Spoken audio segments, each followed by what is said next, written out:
Thomas Soto. En arrivant à Matignon, Manuel Valls va trouver une économie au ralenti, une dette publique très élevée, un pays placé sous la surveillance de Bruxelles. Bonjour Nicolas Barré. Bonjour Thomas. Le nouveau Premier ministre a sans doute de l'énergie à revendre, mais on se dit que ses marges de manœuvre sont quasi nulles ce matin. Eh bien, c'est une idée fausse. Il a de vraies marges de manœuvre et ça commence par la confiance. Vous connaissez l'axiome, la confiance crée la croissance.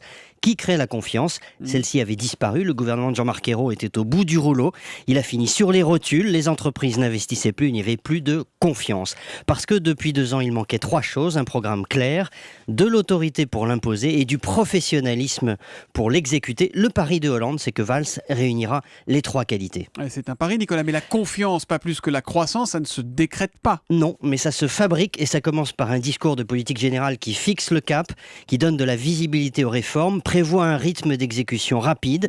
C'est ce que fait la gauche italienne en ce moment, une réforme majeure par mois.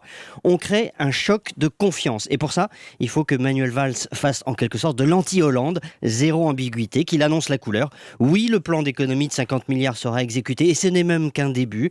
Oui, il y aura des baisses d'impôts, notamment d'impôts sur les sociétés. Oui, le système de protection sociale sera réformé car c'est la seule manière de le sauver, etc.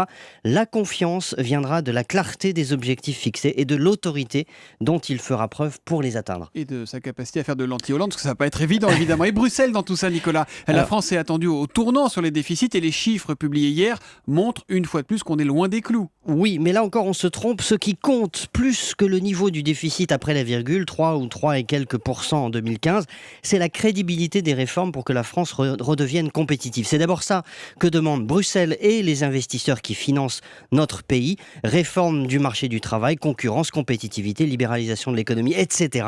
Si on est crédible sur ce volet, alors on regagne des marges de manœuvre. Il y en a, la France n'a plus le droit de les gâcher et ça, Manuel Valls le sait. Il n'y a pas quelque chose de complètement contradictoire, Nicolas, à avoir augmenté les impôts pendant 2 ans et entendre François Hollande hier dire « bah là on va les baisser jusqu'à 2017 et puis on va baisser les cotisations salariales ». C'est tout et son contraire là, non ? C'est surtout la reconnaissance par François Hollande que sa stratégie économique menait à l'échec. Trop d'impôts tue l'impôt, le ras-le-bol fiscal a tué la confiance. Hollande, Valls vont suivre donc une stratégie à l'italienne, des baisses d'impôts financées par des baisses de dépenses publiques.